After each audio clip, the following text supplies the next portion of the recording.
Hey guys, welcome back. This is the story about what if Naruto went to Demon Slayer universe. Before we start, please subscribe to the channel and like the video as well, it really means a lot. So let's start the what if. No words needed to be said, because Yuichiro knew that with Naruto here, he had nothing to fear.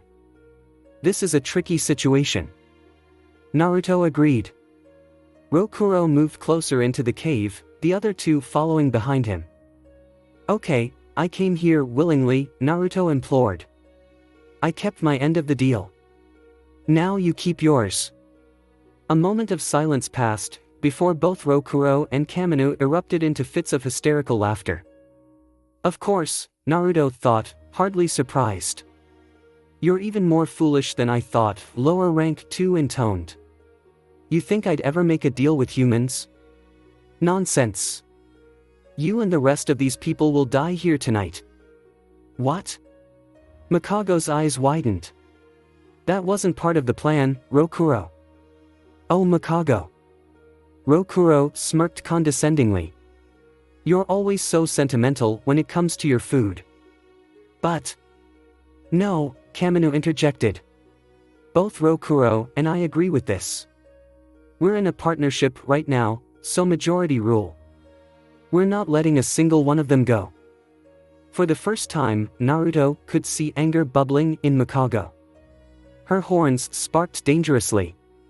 Despite her willingness to murder scores of innocent people, at least she still had some principles. Naruto would give her that. Rokuro raised his hand, lifting Naruto up with his shadows. Then he made a pushing motion, which sent Naruto flying into the wall where the other hostages were, attaching him to the same place as the rest of the people. The heated discussion between demons continued, while Naruto quickly got to work on what he was about to do. He glanced at the people around him. They were held as though in cocoons, with only their heads exposed, and some of them were bruised and bleeding. Above him was Yuichiro, his shorter hair slicked with sweat. How's it going? Naruto asked the younger teen. In the face of this tense situation, Yuichiro could still smile. You know, just hanging around. Naruto chuckled. Nice one. A moment of silence slipped by, before he sighed. I'm really sorry about all of this, Yui. Don't apologize, the teen quickly said. I knew the risks. I knew that demons attacked you more often than other people, but I came to work for you anyway. He craned his neck to look down at Naruto. And as you know, this isn't the first time I've been attacked by demons. Really, I should be dead. Yet you saved me that day, and I have no reason to complain, even in this situation. Wow. Naruto sniffled playfully. You're going to make me shed a tear. Yuichiro shook his head, embarrassed. Stop, please. But a tiny smile was still on his face. Then he looked around, mind returning to the issue at hand. So, do you have a plan to get us out? Yeah, but it's a gamble. Yuichiro closed his eyes and relaxed. I don't even want to hear about it. His smile was still present. I trust you. Go ahead. Do what you have to do. Naruto nodded firmly, just as a cocoon child began to cry, her mother doing everything she could to calm her down. They were next to him, not quite within his reach. So Naruto focused chakra in his lungs, blowing a controlled, yet powerful gust of air in their direction. The girl's hair was ruffled by the sudden breeze, the surprise of the action calming her down. She turned to him with wide, curious eyes. Don't worry, he soothed, whispering. I'll get you out of here. Naruto had planned, but it was a bit risky. And he would need incredible control over his and Kurama's chakra to accomplish. On his own, he could easily break out of these shadows. But with the hostages being used as a threat, he was slightly limited in his options. All things considered, his best course of action would be to destroy all of Rokuro's shadows simultaneously, before the demon, or his shadows, could react. Naruto was confident he could do it. However, the question remained, was he fast enough? If Rokuro noticed his intentions, he could easily crush the people he held hostage with a thought. These shadows seemed to be an extension of himself, able to function even outside of his will. He wasn't bluffing, Kurama confirmed. Then if I make any sudden moves, he really will kill them. Indeed. The fox thought for a moment. So the key is to free all the humans at once. Yeah. I can't be too slow about it either. A normal human's reaction time was 0.2 seconds. A demon's, however, must have been even faster. In other words, he had less than a fraction of a second to free Yuichiro and the others before the shadows could kill them. Naruto counted all the hostages, sharp eyes roaming over those near him, as well as those furthest away. 15 in total, held in groups of 3. So, 5 cocoons. But also, above, Yuichiro was held in his own individual prison of shadows. Then, it was 16. The blonde shinobi cracked his neck, gearing himself for the next few moments. I'm gonna need some of your chakra for this, Kurama. How much? Only enough to make 6 tails. Fine. But remember the portal, Naruto. It's already difficult enough to sustain. Diverting my chakra will have consequences. I know. We'll deal with it later. A pause. Very well. And then, Naruto began to glow. Are we actually going to release them? Kaminu all but yelled. Rokuro sat on a rock, eyes shifting between the 2 demons before him. He also glanced behind. A short distance away, all his prisoners were bound by his ability, unable to escape. It would only take one thought to kill all the humans behind him, only one thought to crush them into dust, but he refrained from doing so. Demons like their prey alive, at least, as alive as possible. Most never went for dead bodies, preferring the freshness and warmth of a living human to that of cold, lifeless corpse. In his experience, devouring someone alive was more beneficial than any other alternative. He also wanted to leave these few behind for Mikago and Kaminu, as a sort of parting gift for their trouble. Because he would be taking the real prize for himself in a few moments. All he had to do was find a means to slip away with that blonde human in tow. No, we won't be releasing them, declared Rokuro. We won't. Mikago echoed, continuing their argument. That was part of the deal. We promised him. You can't be serious, Kamina huffed. I am. Her horn sparked. Rokuro frowned. You've always had this strange propensity to become attached to your food. Always crying when you finally kill them. Mikago's brows furrowed. Because it's much better when you know them, when you form some sort of connection. Then, you not only devour their body, but also their mind and soul, granting you more strength. That's absolute nonsense, Rokuro replied. Is it? She said sharply. No wonder you've been rank 2 for so long, while I've managed to climb the ranks in only 1 decade. What did you say? Rokuro growled, temper flaring.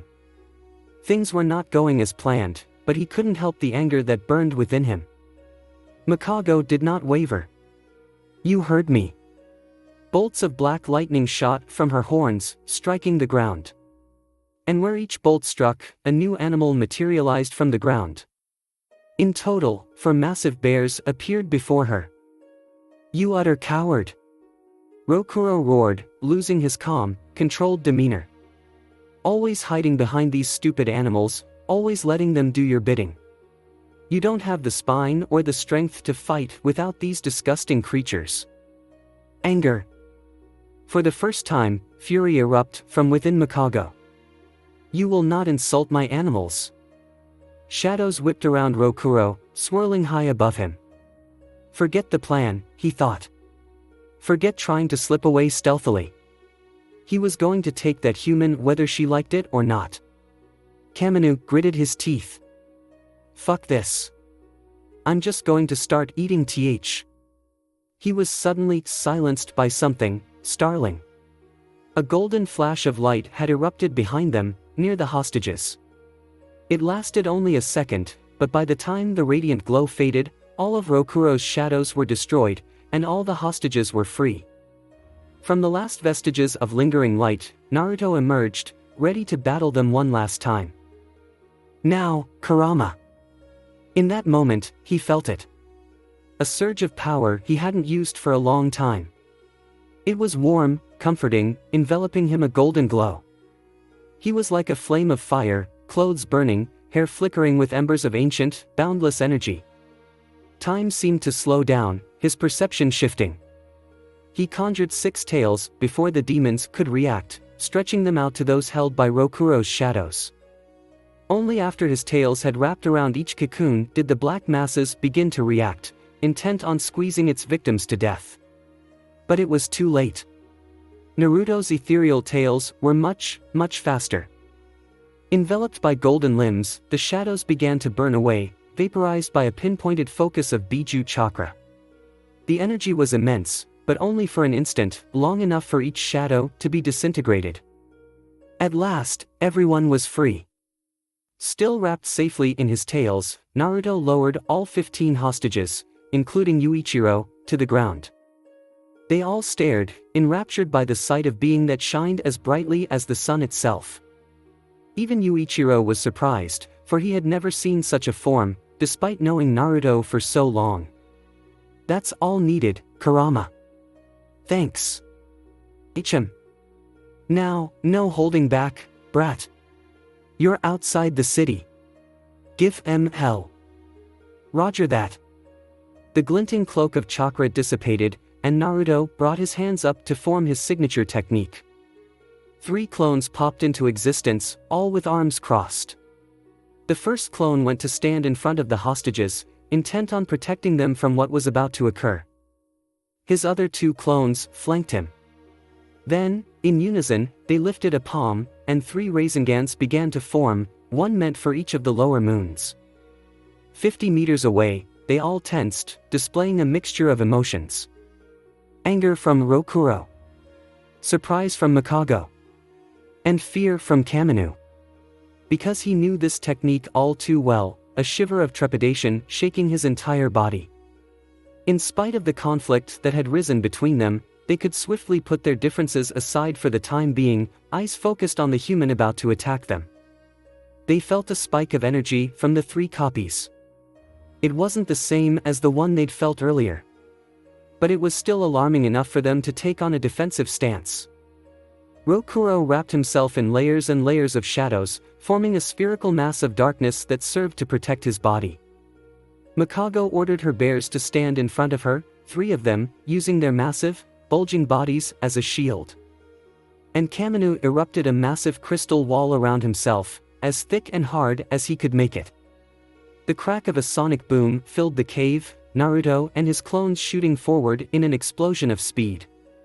They cleared the distance between them in a blink, simultaneous thrusting 3 Raisengans into their hastily improvised defenses.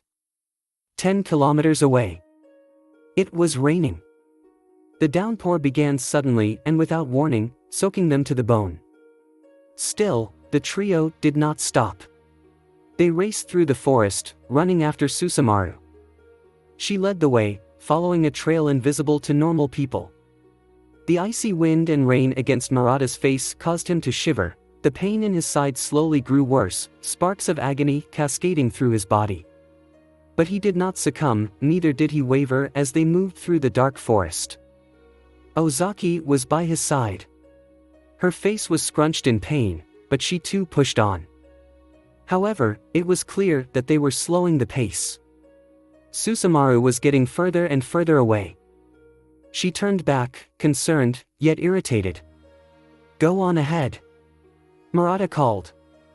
"We'll be right behind you." Susumaru nodded once, speeding forward. Every time she passed by a tree, she would rake a lengthy claw along its trunk, marking the way for them to follow. Even as she disappeared deeper into the forest, they knew exactly where to go. They did the same as well, using their swords to cut shallow, yet noticeable marks on any trees or boulders they encountered. That way, their backup, if anyone was even coming, would know where to go as well. Murata pushed forward, panting and heaving. In that moment, he lost his footing against the root of a tree, falling upon the forest floor, skidding to a halt as Ozaki turned back with concern. He wanted to tell her to keep going, but she was already beside him, wrapping an arm around his chest and lifting him up. "Are you okay?" she asked gently. He gave a little smile. "No. Not at all." "Then you need to stop. Your injuries are worse than mine," she asserted. "It's okay. I'll be fine." "You won't, though," Murata reasoned. "I need to be there with you." He struggled to his feet, pausing as he looked into those hazel-brown eyes. Rain trailed down her delicate features, illuminated by flashes of lightning. Despite the situation, he could not look away. Had she always been this beautiful? Murata wondered. Even with cuts and bruises, her face was as radiant as could be. She too didn't look away, or couldn't, transfixed by his lingering gaze. It was as though time had frozen. They probably wouldn't survive to see tomorrow, anyway. So why not? Why not? Ozaki inched closer, so close that their noses were almost touching. "You-hoo!" A sound cut through the pounding rain, causing both of them to jolt away, scrambling to find the source of that sing-song voice. Another bolt of lightning rippled through the sky. And once the flash ended, someone was suddenly standing before them. Both demon slayers stiffened, surprised by the appearance of someone they immediately recognize. Murata's eyes widened, relief coursed through his veins. Lady Kocho. Ozaki was also in a state of shock, bowing her head in respect. "Lady Kocho, you're here. Actually here." She almost felt like crying. A Hashira had arrived, just when they needed one the most. "Yes, I am." Shinobu's voice was soft, calming, soothing all the worry that had built up inside of them for the past 2 days. "I heard your crow, and I rushed after you as soon as I could. So lift your heads. I'm here to help." Her words alone were like rushing water, and all their tension began to flow away. Seconds later, someone else arrived. Another demon slayer. Dressed in a skirt and white cloak, she descended from a tree, landing next to the insect Hashira. "Thank you," Murata said. "Really, thank you so much for coming after us. I can't begin to express how." Shinobu raised a single palm, a warm smile on her face. "Say no more. There's no reason to thank me, nor is there a reason to let your guards down either." She moved closer, undisturbed by the pouring rain. She was small, but still so intimidating. "Once this mission is over, there will be time to relax. And time to continue where you left off." Both Ozaki and Murata glanced at each other, cheeks reddening with intense blushes. Shinobu only continued to smile. "Now, explain the situation to me," she implored, her Tsuguko listening as well. The Rasengan was different from the Chidori in many ways. For one, it did not need a nature transformation to achieve, but it was still just as difficult to master. It also took less chakra to create than its counterpart. And lastly, it was not a piercing technique. The Rasengan was akin to a powerful punch that damaged you both externally and internally. So, while his attack didn't cut through the demon's defenses, it still managed to send them flying through the cave. Mikado watched with horrified fascination as her bears were torn asunder, ground into flesh by this swirling, glowing orb. Her animals held fast for a time, absorbing most of the initial energy. But the second impact blasted her back with so much force that blood fountained up her chest, filling her mouth with that familiar metallic taste. It hadn't been a direct hit, but the blast still managed to reach her, bypassing her bears in the process. She skidded across the cave's jagged floor, crashing through sharp, painful stalagmites. Reacting quickly, Mikado dug her clawed hands into the ground, slowing her momentum as her fingers left deep indentations in the earth. Dust had risen around her, obscuring many things from view. Still, she could see that Rokuro and Kaminu had shared the same fate, skidding to a halt next to her. Rokuro's shadows had been partially destroyed, and he held onto his chest, teeth gritted. Kaminu, the weakest of them, fared worse, his face scrunched up in pain. Naruto had broken his crystal wall as though it were made of paper, and shards of glinting gems littered the cave's floor. However, the clones that stuck them were now gone, skewered by crystal spears and piercing shadows that protruded the moment of impact. "Is he even human?" she heard Rokuro mutter. "How could he break out of my shadows?" She wanted to say something, wanted to reach out to them and suggest they work together. But she couldn't. Even before the dust had settled, a hail of projectiles were flying toward them. Dozens of kunai burst through the smog, glinting in the dim cave. She summoned 2 more bears to take on a defensive stance. Even then, the projectiles tore through her animals. Mikado dodged as best as she could, but 2 kunai pierced her stomach, causing a burning sensation as they shredded her insides. More blood bubbled up her throat. And though she instantly began to heal, another kunai punctured her body, coated in a strange, powerful energy. After the barrage of kunai, Kaminu quickly reciprocated, sending a hail of his own. This time, however, toward the direction of the hostages. Like earlier, Naruto breathed out a gust of air that threw each crystal spear off its trajectory. Slowly but surely, the trio inched closer until they found themselves side by side. More dust was starting to clear, and even without words, they knew that they had to work together. A blur registered in her line of sight.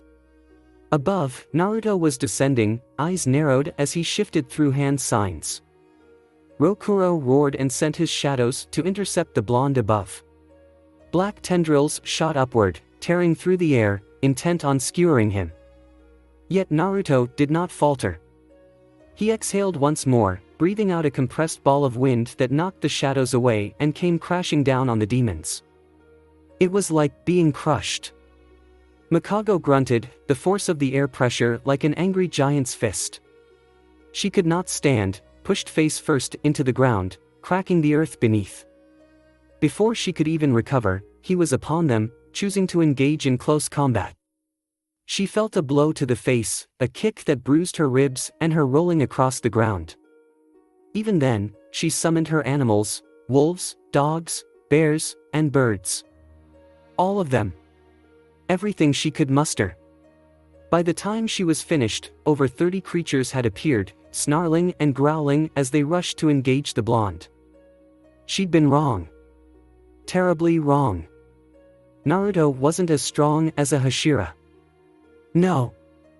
He was beyond the Hashira. Knowing this, she would not leave anything back. She'd never called forth this many animals, and she could feel her body trembling and her head throbbing painfully. But she didn't care. She'd put it all on the line. For the sake of survival. No matter how strong he was, he had a limit. Naruto was still human. He would eventually tire, especially as he fought both Rokuro and Kaminu and tried to keep the civilians safe. In time, she would have him. The animals descended like a wave as they raced toward him. Mikado, Naruto thought. Beside him, Rokuro and Kaminu stood, powers on full display. Tendrils of shadows came careening toward him, intent on dealing a lethal blow. Naruto pulled out 2 kunai, channeling wind chakra down both blades. He sliced each undulating tendril as though they were made of paper. Then, stretching out a palm, he sent a blast of compressed air toward Kaminu. The demon grunted, thrown back like he weighed nothing, crashing through giant stalagmites. Naruto quickly turned his attention to Rokuro, blurring forward just as he put up his shadows, another attempt at defending himself. But Naruto didn't falter. Chakra flooded his arms, and he punched right through the writhing black mass in front of him. It squirmed as though alive, reacting violently to the presence of his inner energy. Naruto's fist made contact with Rokuro's throat, and a choked sound escaped his lips. That wasn't all, though. Naruto continued, punching past the shadows he tried to use to protect himself. Blow after blow came the demon's way. He did not stop. His fists crashed into his trachea once more, into his stomach, into his chest, into his face, giving him little time to regenerate. Next, Naruto pulled out a military knife, something slightly different from his kunai. Channeling a heavy amount of wind chakra through the blade, he severed all of Rokuro's limbs in a series of fluid motions. Then, he drew back a palm. And again, a Rasengan began to form. Rokuro's eyes were wide, fear chilling him to the bone. Even then, he willed his shadows to come forth, forming one last shield. But nothing could stop the human in front of him. Nothing, he realized. Not even Muzan Kibutsuji could hope to stand against this monster in human flesh. The Rasengan tore through his shadows, banishing it from sight. And the orb of energy continued, careening into Rokuro's stomach. A howl of agony escaped the demon's lips. Then, he was launched away, a boom of sound following his departure. He smashed through brutal stalagmites, racing to where Kaminu was. Rokuro screamed, his body impacting against Lower Moon 6, sending both of them into the side of the cave. A cloud of dust rose high above, the walls cracking as both demons were buried under massive, falling rocks. All this had occurred in moments, and finally, he turned to face the horde of animals racing toward him. Brandishing two kunai, he flew through the stampede, a blur in the dimly lit cave. He cut down everything that came his way, his blade stabbing and skewering these creatures as they moved. However, shit! Naruto turned back. A dozen or so creatures had made it past him, now engaging with his clone. A spark of panic filled his mind when he saw one lunge at Yuichiro. But then, a familiar Temari slammed into the creature, punching a hole through its side. His eyes went wide. At the entrance of the cave, Susumaru stood, soaked to the bone, a small smile on her lips. They made eye contact for a second before she leapt over Naruto and his growling foes, intent on protecting the humans behind him. Good. Now, he could focus. He formed the necessary hand signs. Vacuum sphere. Naruto breathed out dozens of beam-like blasts of air, each one racing to skewer the remaining animals in front of him. His attack struck home, puncturing the eyes, throats, and limbs of all the creatures.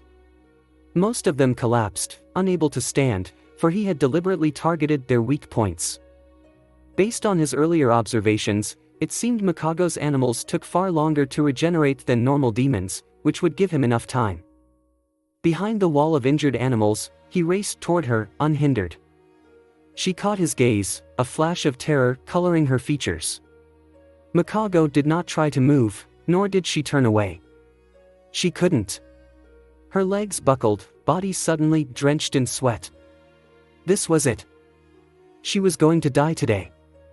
She just knew it. A Rasengan was forming in Naruto's palm as he raced toward her. There was no hesitation. No mercy when he finally arrived. Mikago put up her hands in a futile attempt at protecting herself, to no avail. Then, she felt it. One of the most indescribable sensations of pain she had ever experienced. The Rasengan impacted her face, shredding her features into nothing. A moment later, she was flying through the air, slamming into the merciless wall behind her. The pain was immense. Mikago felt as though she had shattered every bone in her body. And for the first time since becoming a demon, her Viscen blurred as a wave of blackness pulled her under. The dust was still clearing when Naruto pulled Rokuro from the rubble. Taking him by the collar, he tossed the demon onto an open area in the cave. Rokuro looked broken, utterly defeated. His arms were regenerating, but he didn't dare make a move against Naruto, because he knew the truth. He was no match for this human. Naruto loomed over him. There was no pity, nor was there hatred, in his sea blue orbs. He was different from demon slayers, in that regard. He held no innate malice against them, but if pushed, he would stop at nothing to end their lives. Too injured to move, Rokuro closed his eyes and accepted his fate. Naruto pulled out something from his holster. A slip of paper. Written upon it was a language that few recognized and even fewer could utilize. Fuinjutsu had many disciplines, just as ninjutsu, taijutsu, or genjutsu did. And of these many disciplines, creating seals that could immobilize enemies was not his greatest strength. That title would go to Jiraiya, in the same way space-time techniques were a specialty of his father. But Naruto could still manage. While he wasn't the best at immobilization, he had enough knowledge to pull it off. He put the slip of paper on Rokuro's chest, then placed his palm over it. He focused for a moment and sent a specific ratio of chakra through the slip, activating it. The seals glowed, and then, the ancient runes seemed to spill out from the paper. Black letters exploded outward like ropes, before wrapping themselves around the fallen demon, a hold even greater than that of his shadows. Rokuro tried to move, but he couldn't. "What did you do to me?" "Since I can't kill you with normal means," Naruto explained, "I've restrained you. You won't be able to move for a few hours. By then, the sun should have already risen." "I see," whispered the demon, gazing upward. "Well done, boy. You bested us." Naruto rubbed his spiky mane. "A part of me actually wanted to give you a chance, but, after all you did today, you sealed your fate." A humorless chuckle escaped his lips. "Give us a chance? No normal person would ever consider such a thing. Are you even human, boy?"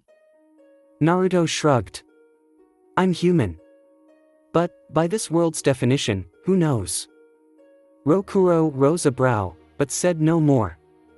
He let out a sigh and closed his eyes once again, resigned to his fiery fate in the morning sun. A distance away, Susumaru and his clone finished off the last remaining demon animals. She paused, her temari disappearing. Then she looked at him, then at his clone, head tilted in utter confusion. He'd mentioned shadow clones to her before, but this was her first time actually seeing them. He only waved in return, smiling. Wasn't she supposed to be watching Ozaki and Murata? He shrugged, figuring his clone would talk to her about it. Naruto pulled out another slip of paper from his holster, intent on digging out Kaminu and sealing him as well. Crack! Naruto leapt back just in time. A wave of piercing crystal spikes erupted from the ground, forcing him to put some distance between him and the rubble. An instant later, Kaminu burst from the rocks that had held him under. However, instead of attacking, the demon turned tail and ran, fear in his eyes as he sped away. He summoned more crystal spikes in an attempt to slow Naruto down, to no avail. Naruto avoided them all, then tensed, ready to spring forward, a kunai in hand. But before he moved to intercept the fleeing demon, a purple blur filled his visor. Glinting steel. Multiple thrusts of a blade. And Kaminu was halted mid-escape. Someone had arrived, seemingly from nowhere. Her katana, thin as a rapier, was plunged into the demon's skull. A rush of air followed her arrival, a testament to her impressive speed.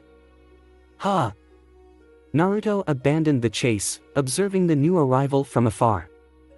Simply put, she was beautiful. Her skin was pale and unblemished, reflecting the dim light of the cave. Delicate features, pink lips, and a slender nose defined her striking visage. Then there were her eyes, a set of violet orbs that held no emotion.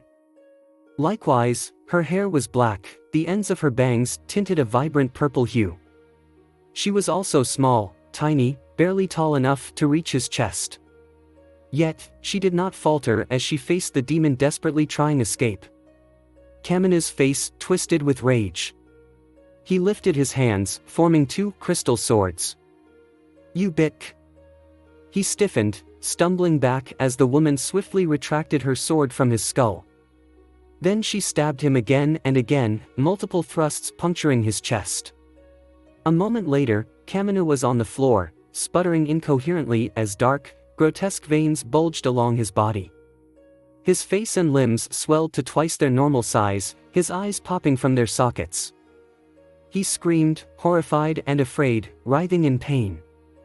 After a few seconds, his twitching came to an end, and he grew quiet and still, tears streaming down his face. "Well, that was no fun," said the woman, an odd cheerfulness in her tone.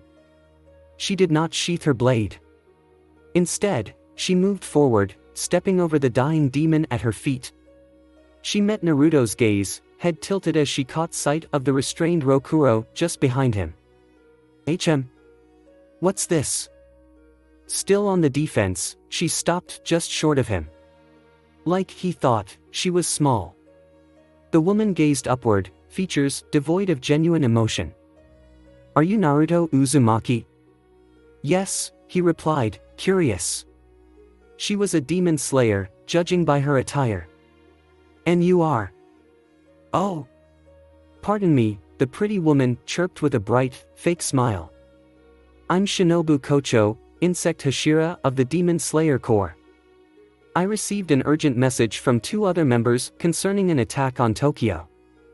Ozaki and Murata sent for you, Naruto realized. He was saddened, yet somewhat touched that they had cared enough about him to call for help. He really needed to apologize. Yes, they did, and they're on their way here as we speak. I'm just much quicker, Shinobu said with a wink. Sword still drawn, she gazed upon the immobilized Rokuro.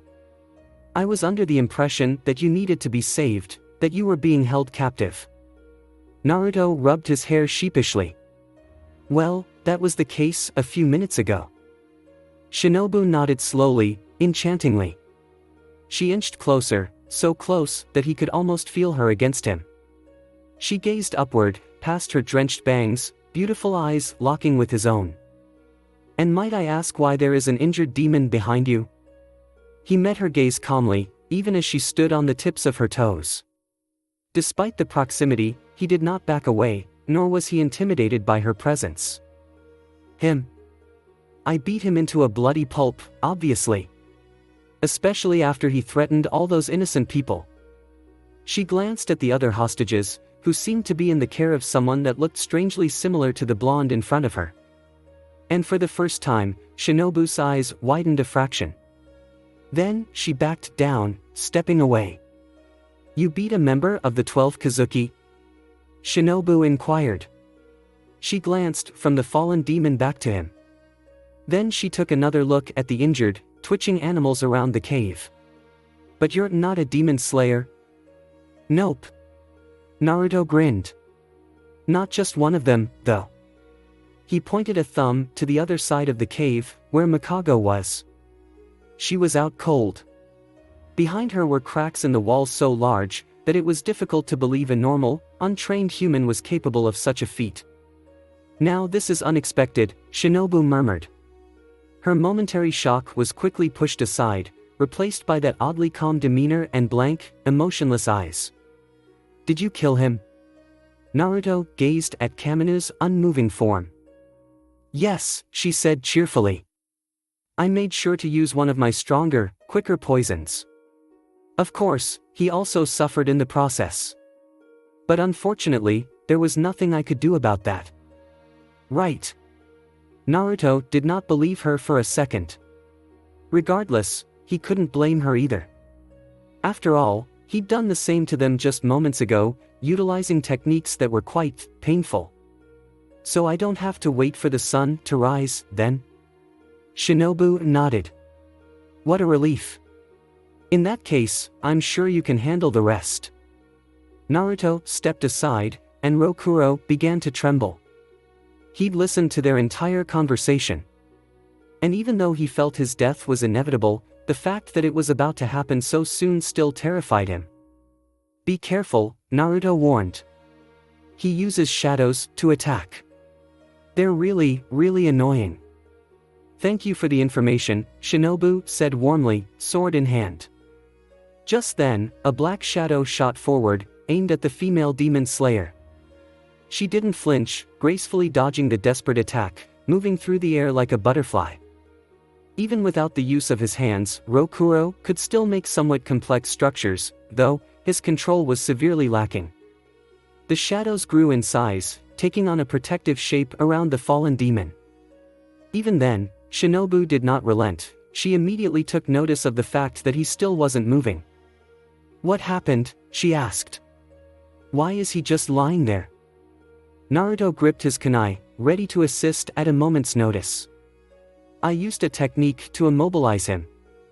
Shinobu paused. She glanced back at him, perplexed. Her eyes narrowed, features still strangely calm. What sort of technique? It's a family secret passed down by my parents. It wasn't a complete lie. Oh? A family secret, she echoed. Yeah, Naruto affirmed, her eyes narrowing some more. Before she uttered another word, 3 figures came rushing into the cave. It was Ozaki and Murata, as well as a young girl he didn't recognize. They'd finally arrived, soaked to the bone. Swords already drawn, they stopped just behind them, alarmed by the destruction that defined the cave. Naruto turned, giving them a huge grin. Yo! Naruto, yelled Murata.